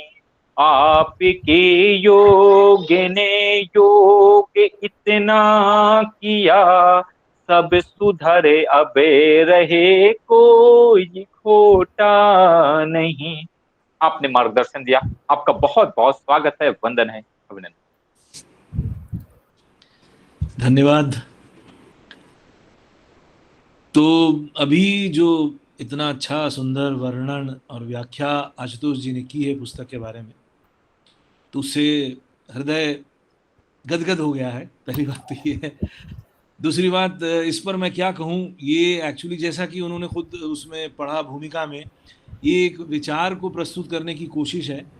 उसमें ब्रीफ में मैं ये कहना चाहूँगा कि मेरे व्यक्तित्व में अभिनय तो मेरा करियर रहा ही है, मगर मैं सिंसियरली 91 के आसपास से भारतीय दर्शन से जुड़ा हूँ, जिसमें वो मेजर 6 फिलॉसफीज, बुद्धिज़्म, जैनिज़्म, फिर योग, तंत्र, ये सब आता रहा है। तो मुझे हमेशा, कई बार तो मैं अभिनय के क्षेत्र से भाग के एक टीचर बनना चाहता था कि मैं किसी यूनिवर्सिटी जाऊं और फिलॉसफी पढ़ाऊं, पर वो हुआ नहीं। संसार ने मुझे इधर बांधे रखा। मुझे लगता था मैं उपनिषद बहुत अच्छे से पढ़ा सकता हूँ। मेरे बारे में ये अलग ही ट्रैक है, मैं दूसरा ही व्यक्ति हूँ इस मामले में। नौटंकी करना, एक्टिंग करना तो वो एक आ गया हुनर, मगर मेरा बहुत सिंसियर पैशन था कि मैं भारतीय दर्शन को समझाऊं पढ़ाऊं। और फिर मैं प्रैक्टिकल सीखने में भी बड़ा इच्छुक था। जहाँ भी मैं शूटिंग पे जाता था वहाँ साधुओं से मिलना, पंडितों से मिलना, मंदिर जाना, वहाँ जो जैसे मैं लामायूरू गया था एक शूटिंग के लिए, तो वहाँ पे बौद्ध धर्मशाला में बहुत सारे लामास थे। मैं पूछता था आप लोग क्या पढ़ते हो, क्या कोर्स है, 3 साल का जनरली कोर्स होता था। तो मन में बड़ी इच्छा होती थी कि मैं क्यों नहीं करता हूँ ये, मुझे क्यों नहीं मिल रहा मौका। पर उनके साथ बैठ के जगह जगह से, और फिर मैं दीक्षा के लिए बात करता, गुरु ढूंढने की बात करता। वो जो स्वामी विवेकानंद की भी खोज थी ना, जगह जगह जाके गुरु खोजते थे, वो मेरी भी खोज बन गई थी। कई बार मैंने साधुओं के भी रोल किए हैं बहुत से सीरियल्स में, और मुझे बहुत अच्छा लगता था। मैं लाल कपड़ा पहन के पूरी शूटिंग में दिन रात उसी में घूमता रहता था, और मुझे अच्छा लगता था, और ख़ुद भी एक ट्रांसफॉर्म्ड व्यक्ति महसूस करता था। तो ये मेरे व्यक्तित्व का मतलब अभिनेता के अलावा का पक्ष है, जिसका रिजल्ट ये सब रहा है। फिर 93 के आसपास मेरी दीक्षा हुई। श्री श्री आनंद मूर्ति जी एक बड़े गुरु हैं, उन्होंने आनंद मार्ग प्रचारक संघ बनाया है, और वहाँ के साधुओं से मेरा मिलना हुआ। तो जो मैं ढूंढ रहा था वो मुझे वहाँ मिला, या यूँ कहें कि वो एक, मैं छोटी छोटी साधनाएं हर जगह से कर चुका था। कहीं विपश्यना से सीखा, कहीं रामकृष्ण मिशन से कुछ सीखा, कुछ चिन्मय मिशन में कुछ सीखा था, एक वेदांत मिशन है स्वामी पार्थसारथी का, उनके यहाँ से कुछ सीखा था। बट वो थोड़ा थोड़ा सीख के फिर एक यहाँ पे सॉलिड तंत्र की साधना, कुंडलिनी जागरण की साधना बहुत ही प्रगाढ़ रूप से सिखाई जाती है इष्ट मंत्र की मदद से, और इष्ट चक्र पर किस तरह से कुल कुंडलिनी को जगाने का, जो बेसिकली कश्मीर शैव दर्शन का भी प्रैक्टिकल पार्ट है। बेसिकली तंत्र एक ही है, अलग अलग नाम हो सकते हैं सिटीज़ के साथ, लेकिन मूल तंत्र तो एक ही है जो 1000-1500 साल पुराना है। तो वो सीख के बड़ा अच्छा लगा। उसमें 2 साल में ही मेरी उन्नति होनी शुरू हुई। उन्नति यानी वही रूहानी उन्नति। और मैं उस वक्त एक तरह से साधु ही था। मैं रुपए पैसे के लिए कुछ करता नहीं था, मेरे पास कॉन्ट्रैक्ट्स अपने आप आते थे, मैं बस कहता था और चीज़ें होती थी। और उस वक्त एक अहंकार भी जन्म ले गया था कि मेरे पास वाक सिद्धि आ गई है। मैं बोलता था कि ये चेक मुझे मिल जाए, वो चेक आ जाता था। मैं कुछ काम नहीं करता, केवल संस्था के साथ जुड़ा रहता था। फिर पैसे खत्म होते थे, मैं बोलता था मुझे शूटिंग मिल जाए, तो शूटिंग आ जाती थी। तो ऐसे भी दौर से मैं गुजरा हूँ। बड़ा इंटरेस्टिंग है मेरी लाइफ। तो मैं उतना ही काम करता जितना मेरा सर्वाइव रहना, जितना मेरे लिए आवश्यक था। मतलब एक वक्त के बाद मेरा नॉनवेज खाना, प्याज लहसुन खाना सब बंद हो गया। पहले शराब सिगरेट भी पीते थे, लेट नाइट्स भी करते थे मुंबई में, वो सब बंद हो गया। एक डिसिप्लिन लाइफ में आ गया। 5 बजे उठ के गुरु सकाश और साधना, योग प्रैक्टिस, ये सब शुरू हुआ। और वो जो ग्लैमर की दुनिया का जो एक ढंग था जीवन का, वो हटना शुरू हुआ। फिर ये भी समझ में आया कि ये जो साधना है, चूँकि इसके प्रचार प्रसार के लिए मैं काफ़ी काम करता था, मगर ये मैंने देखा कि ये बहुत डिफ़िकल्ट साधना है। आम आदमी इसको पकड़ नहीं सकता, पकड़ पाता नहीं है। और साथ में मुझे ये लग रहा था, ये जो मैं एक्टिंग का काम करता हूँ, ये भी एक प्रकार की साधना है। और उसमें कुछ ऐसे अनुभव हो रहे थे जैसे कि रियल लाइफ की जो वृत्तियाँ होती हैं, जिनसे आप जूझते हैं, एक साधक जिनसे जूझता है, जो हम षड्रिपु और अष्टपाश में जैसे घृणा प्रबल वृत्ति है, क्रोध है, ईर्ष्या है।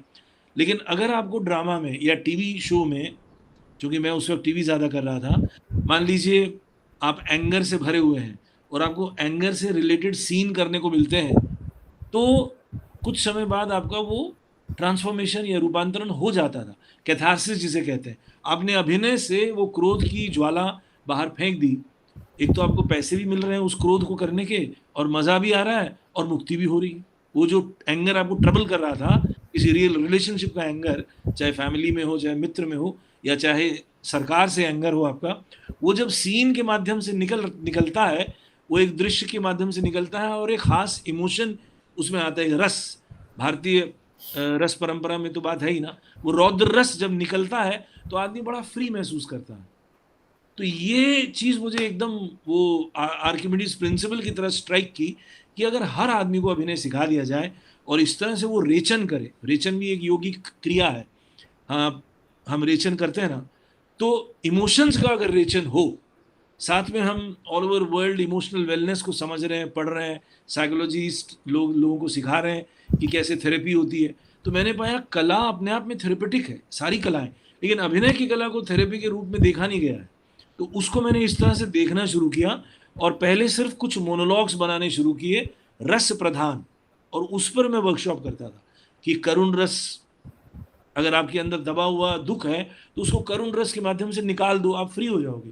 टोटली फ्री तो नहीं हो सकते, बट कुछ दिनों के लिए हल्का लगेगा। आपको शराब पीने की जरूरत नहीं है, आपको बार में बैठने की जरूरत नहीं है, आप एक नाटकीय कार्यशाला में बैठ के फ्री हो सकते हो और फिर नींबू पानी पी के घर जा सकते हो, आनंद में रह सकते हो।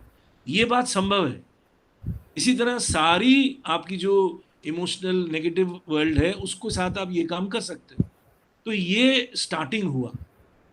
फिर धीरे धीरे इसका जो फिलॉसफी है वो भी बनना शुरू हुआ, और इसमें डेफिनेटली मैंने उन्हीं दिनों कश्मीर शैव दर्शन का भी सिंसियर स्टडी किया, और मुझे 2-3 सूत्र जो मिले वो बिल्कुल अभिनय योग के पैरेलल मिले।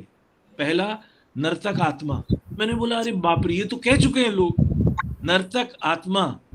आत्मा को उन्होंने नर्तक से जोड़ा। पहले डांसर और एक्टर एक ही होता था। नाट्य शास्त्र का जो जमाना था संस्कृत थिएटर का, उसमें एक्टर को नाचना भी पड़ता था, गाना भी पड़ता था, तो नाम उसके लिए नर्तक शब्द यूज होता था। तो उसको उन्होंने आत्मा से जोड़ा है, क्योंकि आत्मा जो ओरिजिनल आत्मा है वही तो अपने आप को कई रूपों में रूपांतरित करती रहती है और जड़ में बनती है। मूल बात यह है, उसमें मॉडिफिकेशंस होती रहती है। वही काम अभिनेता कर रहा है और करता ही है। ये एक बात हुई। दूसरा जो मैंने खोजा योग के रास्ते में, कि योग में हम इतनी सारी चीज़ें सीखते हैं। मैंने बहुत सारी योग की क्लासेस की हैं, जितने मेजर स्कूल्स हैं वहाँ योग का स्टडी किया है। तो ये सेंस ऑर्गन्स को इकट्ठा करके एक यूनाइट करना, माइंड का फोकस करना, कंसंट्रेशन की एक्सरसाइजेस, ये अभिनेता सहज रूप से नेचुरली करता। कोई अच्छा एवरेज एक्टर है, वो जब कोई संवाद बोलता है या मंच पर कोई कैरेक्टर करता है या कैमरे के सामने परफॉर्म करता है, वो बड़ा ही एकाग्रचित्त व्यक्ति हो जाता, जाने अनजाने वो योग की क्रिया कर रहा है या नहीं कर रहा है, लेकिन वो बगैर योगिक प्रोसेस से गुजरे कर नहीं सकता। उसका माइंड, उसकी तमाम सेंस ऑर्गन्स, उसकी मोटर ऑर्गन्स, उसकी इमोशंस, उसका फिजिकल स्ट्रक्चर वहीं रहता है और उसी कैरेक्टर के दायरे में फंक्शन कर रहा होता है। वो एक बड़ा ही सशक्त कॉन्सेंट्रेटेड कैप्सूल बनता है। और एक्चुअली देखा जाए तो अभिनय का मजा इसमें है। ये जो हम ट्रांसफॉर्म हो जाते हैं ना as a integrated person for some time, चाहे वो कैमरे के सामने हो चाहे मंच पर हो, थोड़े वक्त के लिए जो हम एकदम बदल जाते हैं, थोड़े वक्त के लिए, उसका आनंद है असल जो एस्थेटिक प्लेजर मिलता है। हाँ, इसको मैंने योग से भी जोड़ा। जब मैं फिलॉसफी में कुछ लिख रहा हूँ तो ये अतिमानस कोश का सुख है। हमारे पास अन्नमय कोश है, काममय कोश है, मनोमय कोश है, लेकिन एक अतिमानस कोश से ये जोड़ देता है उस वक्त जब वो परफॉर्म कर रहा होता है। ये सुख डांसर भी लेता है, ये सुख किसी हद तक कवि भी लेता है, ये सुख किसी हद तक म्यूजिशियन भी लेता है, लेकिन एक्टर बहुत ज़्यादा लेता है बिकॉज वो बॉडीली भी एक्ट कर रहा होता है, वो बॉडीली भी चेंज हो जाता है। तो ये अतिमानस कोश का आनंद है, एस्थेटिक एंड सुपरा एस्थेटिक प्लेजर है, लेकिन वो ध्यान नहीं करता। अगर वो ध्यान की क्रिया सीखे तो वो उस शिव से या उस स्वयं जो मूल मैं है, मूल तत्व है जहाँ से सृष्टि आई है, आत्मा तत्व जिसे कहते हैं, उस तक वो पहुँच सकता है। एक्चुअली सारी ललित कलाएं वहाँ पहुँचाती हैं, पुराने लोगों ने तो यही कहा है। लेकिन अभी के युग में क्या हो गया, अभिनय कार्य के साथ वो बहुत ज़्यादा ग्लैमर वर्ल्ड से जुड़ गया है, इसीलिए जो मेजॉरिटी है वो इस बात को नहीं मानती और नहीं मानना चाहती। हालांकि जो काम करते हैं, जो एक्टर्स हैं और बहुत अच्छे एक्टर्स हैं, वो इस बात को स्वीकार करेंगे, लेकिन चूंकि उनके पास वो मॉरल और स्पिरिचुअल डिसिप्लिन नहीं है, वो चरस भी पिएंगे, शराब भी पिएंगे और मटन मांस मच्छी में भी लिप्त रहेंगे और संसार को एंजॉय करने की दृष्टि से देखेंगे। और चूंकि कोई फलसफा है नहीं, गाइडिंग लाइट नहीं है, गाइडिंग स्क्रिप्चर नहीं है एक्टर्स के लिए, इसलिए वो ऐसा कर रहे हैं। तो मेरे मन में इन सब विचारों का ख्याल आया कि अगर हम एक गाइडलाइन बना दें, जिसको मैंने अभिनय योग का नाम दिया, कि उसका एक शास्त्र बनाएं कि ऐसा होना चाहिए अभिनेता को, जैसे राजा के लिए शास्त्र है, जैसे म्यूजिशियन के लिए शास्त्र है, जैसे क्लासिकल डांसर्स और क्लासिकल सिंगर्स के लिए एक डिसिप्लिन है। अगर वैसा ही डिसिप्लिन और एक फलसफा अभिनेताओं के लिए रखा जाए तो वो उस दिशा में आगे बढ़ सकते हैं। और उसके अलावा जो आम जनता है या आम व्यक्ति है जो अभिनेता नहीं बनना चाहता, लेकिन थोड़ा बहुत टेस्ट, थोड़ा बहुत आकर्षण हर व्यक्ति में है अभिनय के प्रति, जो भी बोलता है, जिसके पास भी ये काम है कि बोलना है, उसको वाचन की क्रिया जो भी करता है वहां अभिनय आ ही जाता है, उसके बिना वो हो ही नहीं सकता। इसको अगर हम फिलॉसफी से जोड़ें कि आप वो शब्द के रूट में जाएं, शब्द के रूट में है लेटर्स, तो हमारी जो इंडो आर्यन या संस्कृत अल्फाबेट है, वर्णमाला अ से लेकर क्ष तक, वो अपने आप में एक फलसफा है पूरा पूरा, जो तंत्र में पूरी तरह से उसकी व्याख्या है। हर अक्षर एक वाइब्रेशन को डिनोट कर रहा है, तो वाइब्रेशनल है वो, वाइब्रेशनल उसका वो एकूस्टिक रूट है हर वाइब्रेशन का। अ से लेकर क्ष तक जो हमारी वर्णमाला है, तो वो स्पंदनिक है। तो जहां भी अभिव्यक्ति है, जहां भी एक्सप्रेशन है, वहां स्पंदन की क्रिया हो रही है, वहां अपने आप में वो शब्द ब्रह्म आ ही रहा है। बस उसको एक खास दिशा देने की जरूरत है, और दिशा दी जाए तो बात बन सकती है। तो एक तो व्यक्ति में परिवर्तन आ सकता है, व्यक्ति के साथ साथ समाज में बदलाव आ सकता है। बाकी ये बात सच है कि अभिनय योग भी जो भारत की एंशिएंट इंडियन फिलॉसफी है उसी से इंस्पायर्ड है, और उसी को अपना गुरु मान के चलती है, और मॉडर्न टाइम्स में, मॉडर्न साइंटिफिक एरा में साइंटिफिक तरीके से व्यक्ति को ले चलने का प्रयास करती है।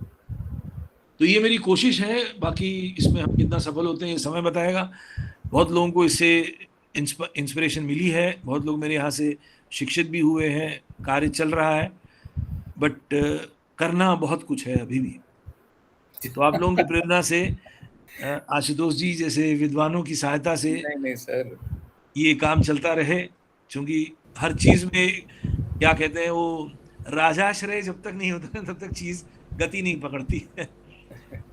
तो let's hope for the best. जी, मैं ज़रूर चाहूँगा कि अभिनय योग के ऊपर हम एक वेबिनार ज़रूर करें, और कुछ विद्वानों को आमंत्रित करेंगे। मैं निश्चित रूप से कर लूँगा। उसमें पहला आपका वक्तव्य रखें, फिर उसके बाद हम बाकी विद्वानों को आमंत्रित करेंगे, कि क्योंकि मुझे लगता है कि ये बड़ा एक साधु प्रयोग है और इसको हमें प्रचलित करना चाहिए। जी जी, थैंक यू। बाकी भविष्य में मुझे अभिनय पर पूरी पुस्तक लिखनी है, अभिनय दर्शन के रूप में, लेकिन उसमें वो मैं संस्कृत के सूत्र नहीं लिख पाऊंगा, मगर वो साधारण हिंदी में हाँ, नहीं वो बेशक लें। अभी और बहुत सारे पक्ष थे, क्योंकि इसमें अभिनेता का स्तर क्या है वो प्रमाता के स्तर के साथ मिलाना भी बहुत जरूरी था।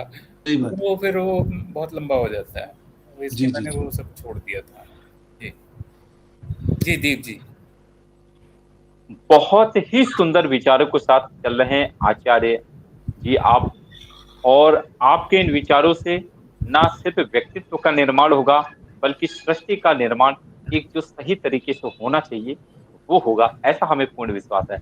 आप चलने की बात नहीं करें, आप दौड़ने की बात करें कि ज्यादा से ज्यादा आप ऐसा साहित्य, ऐसी विधाओं के माध्यम से हम सभी के बीच लाएं और हम सभी उससे लाभान्वित हों, ऐसी हम कामना करते हैं। पुनः आपसे अनुरोध करते हैं कि जिस इस कार्य को आपने अपने हाथ में लिया है, इसको इसी तरह आगे लगातार बढ़ाते रहेंगे, हमें पूर्ण विश्वास है। चलिए, इस शानदार वक्तव्य के बाद मैं चलता हूं उस व्यक्तित्व की तरफ, इनके संयोजन में हम सभी यहाँ पे एकत्रित हुए हैं, बैठे हुए हैं, बहुत ही अच्छी बातें जान रहे हैं, समझ रहे हैं और जीवन में उतारने का प्रयास कर रहे हैं। मनमोहन शरण जी, मैं इससे पहले एक निवेदन करना चाहता हूँ कि हमारे साथ डॉक्टर रूपिका भिनोट जी, जो कि हिंदी की प्राध्यापिका हैं जालंधर से, और बहुत उनका भाषा के ऊपर बड़ा सशक्त अधिकार है और पढ़ने का उनका शौक भी है, और वो बातें समझती बहुत अच्छे से हैं और अभिव्यक्त भी बहुत करती हैं। उनका निश्चित रूप से आप लोगों की ओर स्वागत करता हूं। और साथ ही हमारे सोनू जी जुड़े हैं और हमेशा जुड़ते हैं, हर कार्यक्रम में हमारे साथ जुड़ते हैं, उनका भी हार्दिक स्वागत है और धन्यवाद है। जी मनमोहन जी, बहुत बहुत स्वागत है। आप जितने भी श्रेष्ठ श्रोता दर्शक हम सभी के साथ जुड़े हुए, आपका हार्दिक स्वागत, वंदन, अभिनंदन है। मिलवाता हूँ ऐसे महा साहित्यकार की तरफ चलता हूँ, जो कहिए पत्रकार कहिए, संपादक कहिए या प्रकाशक कहिए, सभी गुण उन पे पूरी तरह से भरे हुए हैं। 16 वर्षों से निरंतर लगातार साहित्य की सेवा में समर्पित व्यवहारिक आध्यात्म के प्रकाशक हैं। 13 वर्षों से लगातार उत्कर्ष मेल का प्रकाशन कर रहे हैं। 28 राष्ट्रीय अंतर्राष्ट्रीय साझा संकलन जैसे संकलन उनके प्रकाशित हो चुके हैं। 2 दर्जन से अधिक सम्मानों से सुशोभित हैं। शीला दीक्षित जी हों, ब्रिटेन के प्रधानमंत्री टोनी ब्लेयर जी हों, मोरारी बापू जी हों, राष्ट्रपति राम नायक जी हों, नौसेना प्रमुख एडमिरल हरि कुमार जी हों, सभी से प्रशंसा प्राप्त हैं। आपका मंच पर मैं बहुत बहुत स्वागत करता हूं। जितना मैं आपके संगत में रहा हूं, बस मैंने 2 चीज जाना है कि आप मोह लेते हैं सबको। कैसे मोहते हैं, बस 2 पंक्तियों में आपको आमंत्रित करता हूं। मीठी वाणी यो रखें, जैसे हो में शान, राज सभी के दिल करें, अपने शरण महान। स्वागत सर आपका, बहुत बहुत स्वागत। बहुत बहुत धन्यवाद। सर्वप्रथम आप सभी का मैं हार्दिक अभिनंदन करता हूं, स्वागत करता हूं अनुराधा प्रकाशक परिवार में। आदरणीय आशुतोष अंग्रेज जी का, आदरणीय ललित परिमो जी का, दीपचंद जी का, और हमारे साथ जो भी जुड़े हुए हैं इस समय, उन सभी का मैं अभिनंदन करता हूं और नमन करता हूं। आज मैं मनुष्य हूं का 2य संस्करण का लोकार्पण हुआ आप सबकी पावन उपस्थिति में। उसके लिए मैं आचार्य ललित परिमो जी को बधाई देता हूं और बहुत बहुत शुभकामनाएं प्रेषित करता हूं। धन्यवाद। हम सब रंगमंच की कठपुतलियां हैं जिनकी डोर ऊपर वाले की उंगलियों से बंधी है। आनंद फिल्म का यह डायलॉग काफी मशहूर हुआ था।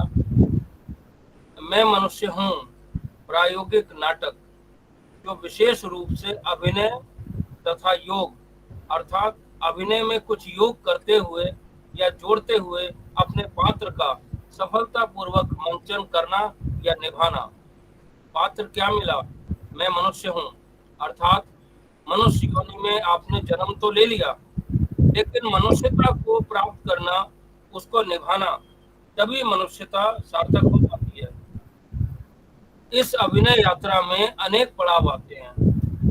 सुख दुख, अच्छा बुरा, लाभ हानि, आशा निराशा, मिलन जुदाई आदि आदि।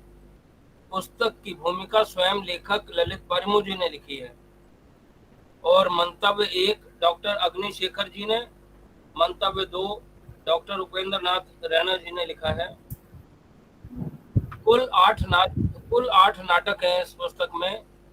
मैं मनुष्य हूँ, बजने दो शहनाई यार, मूर्ति पूजा, अधमा, वसुदेव कुटुंबकम, बूंद बिंदु और सागर, यश का मूल्य, मिस्टर खड़ूस तथा पिता।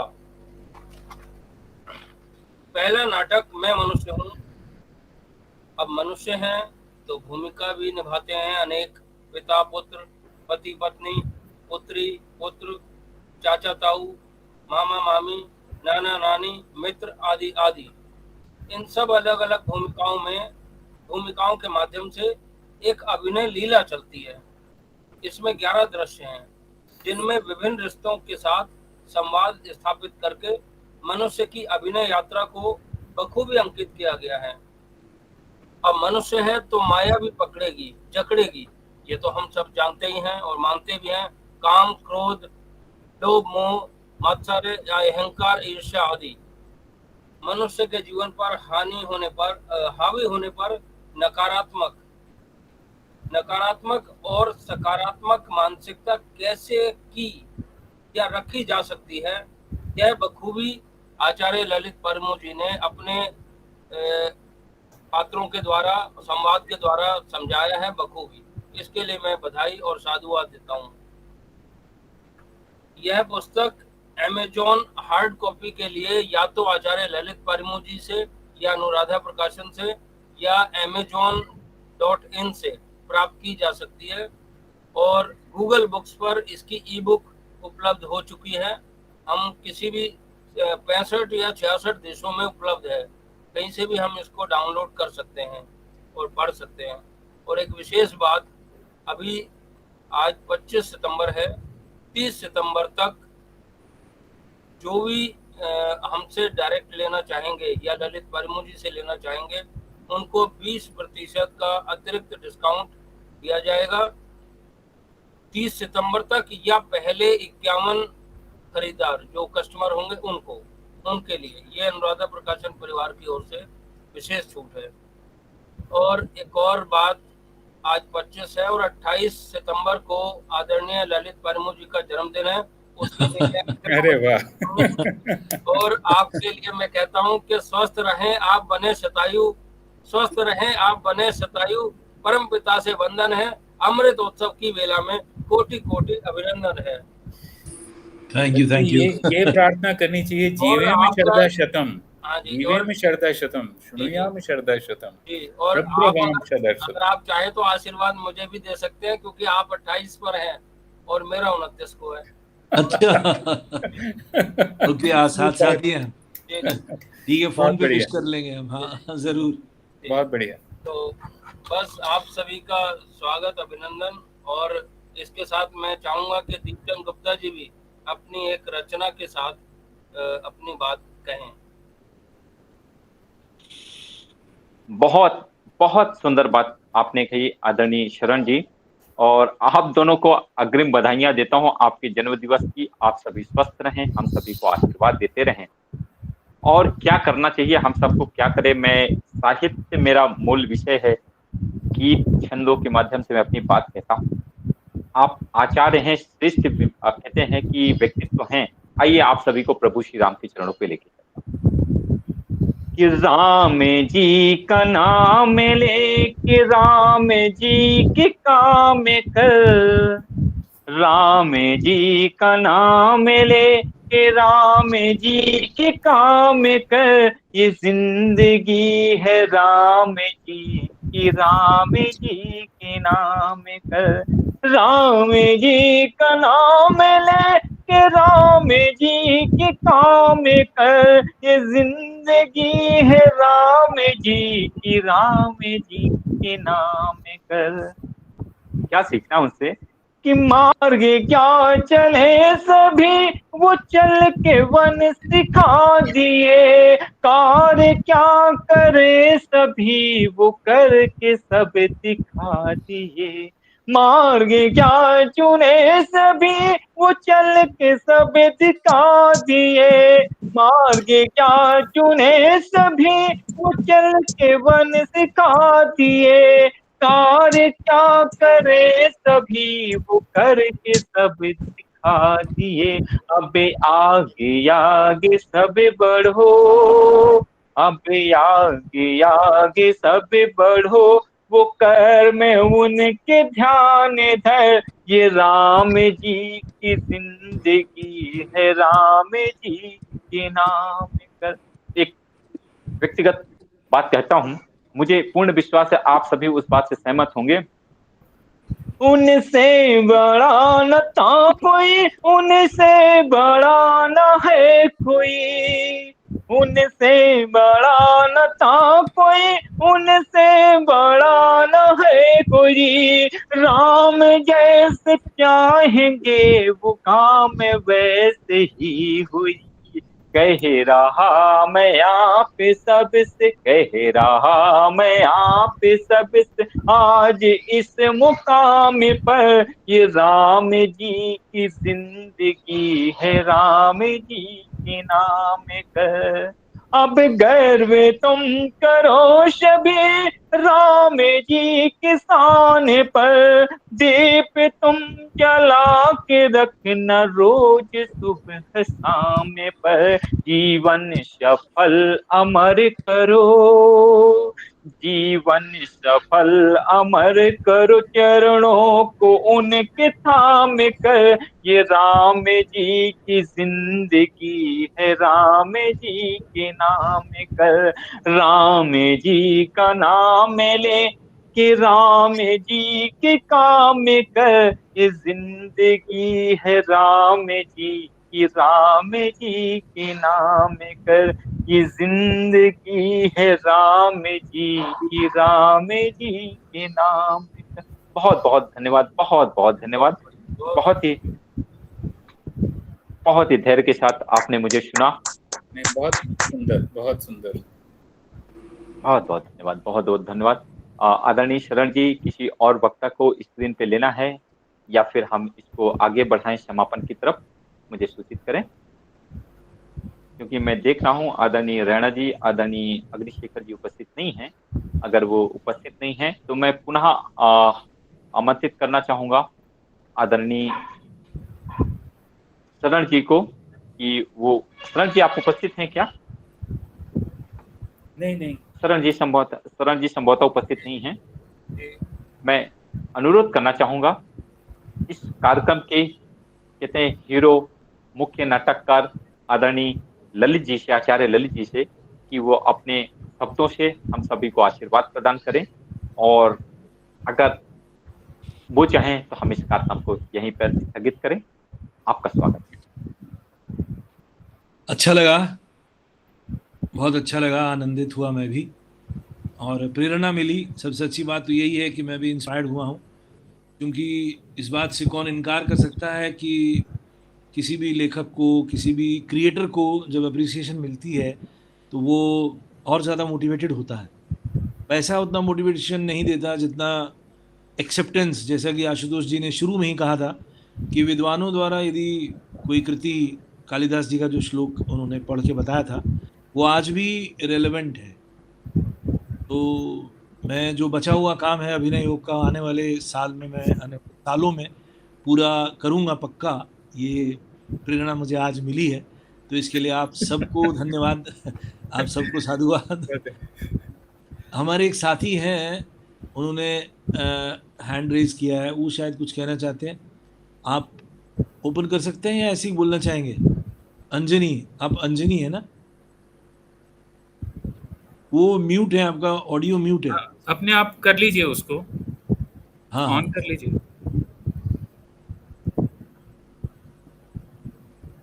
कुछ कह रहे हो अंजनी जी? अंजलि जी, आप अपना माइक अनम्यूट करके आप अपनी बात रखना चाहते हैं तो आप रख सकते हैं। स्वागत है आपका। हेलो। आप जी, सभी हाँ। बंधुओं का हार्दिक नमस्कार और बहुत बहुत बधाई ललित जी को, इनका द्वितीय संस्करण अभिनय योग के लिए बहुत बहुत मुबारकबाद हो। सबसे बड़ी बात कुछ मैं इसलिए कहना चाहता हूं कि हम बड़े अच्छे मित्र रहे हैं, आज से नहीं करीब 30 साल हो गए, और हम साथ रहे भी हैं।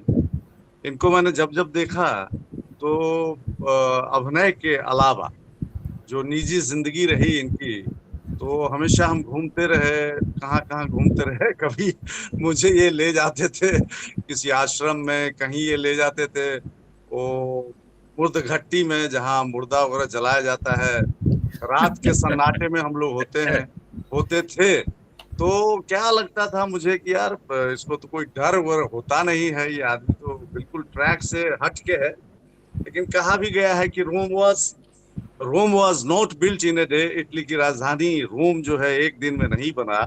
उसी तरह कोई भी व्यक्ति जो है, व्यक्तित्व का निर्माण, जो चरित्र का निर्माण है, कहते हैं after 100 years of struggle a character is built. और आप कभी भी कुछ लिखते हैं या कुछ चरित्र का निर्माण होता है, आप लेखक बनते हैं या कहीं कुछ अलग थलग जीवन में कर पाते हैं, तो उसमें एक चरित्र जो निर्माण होता है, जो आज ये इनका चरित्र बना है लेखक के रूप में, अभिनेता के रूप में, तो ये कामयाब हुए ही। तो इसमें बहुत संघर्ष रहा है, बहुत ही जीवन की अंदरूनी चीजों को महसूस इन्होंने किया है, उसको जीवांत किया है, अपने जीवन में उतारा है। कहते हैं theory without practice is blind and practice without theory is style.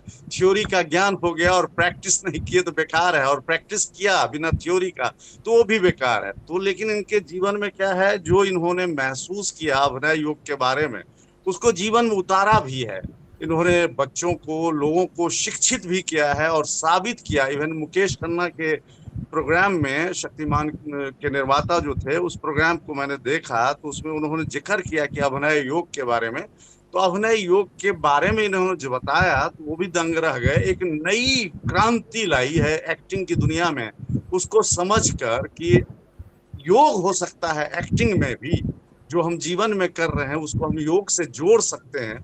इस तरह की अभिव्यक्ति, इस तरह का रिसर्च एक अनोखा है, अनोखा प्रयास है और काफी अच्छा है। तो इसके लिए मैं मुबारकबाद देना चाहता हूँ। मुझसे रहा नहीं गया, मैं थोड़ा दूसरे किस्म का इंसान रहा हूँ, तो अभिनय से मेरी भी रुचि रही है और बहुत संघर्ष भी रहा है जीवन में। हर इंसान के जीवन में होता है, जिंदगी मिली ही हुई है संघर्ष के लिए। बिना संघर्ष के जीवन जो है वो खिलता भी नहीं है। फूल को भी खिलने के लिए कोढ़ी बनना पड़ता है, फिर वाटर, एयर, टेम्परेचर और जो प्रॉपर क्लाइमेट है, सर्कमस्टांसेस वो फेवर करता है, तो वो फूल जो है, कोढ़ी जो है, वो सीड जो है पनपता है। किसी भी सीड को पनपने के लिए वाटर, एयर, टेम्परेचर और सॉइल की जरूरत होती है। तो जिस तरह की सर्कमस्टांसेस होती है, ईश्वर देता है, प्रकृति देता है, उस तरह का चरित्र का निर्माण होना शुरू हो जाता है। तो इनके चारित्रिक विशेषता के लिए मैं यही कहना चाहता हूँ, प्राकृतिक रूप से ये प्रकृति के साथ हैं, वेरी मच नेचुरल पर्सन और अद्वितीय व्यक्तित्व के मालिक हैं। मैं इसी के साथ अपनी वाणी को विराम देता हूँ और मुबारकबाद देता हूँ। किताब के लिए बहुत बहुत हार्दिक शुभकामनाएं। Thank you so much.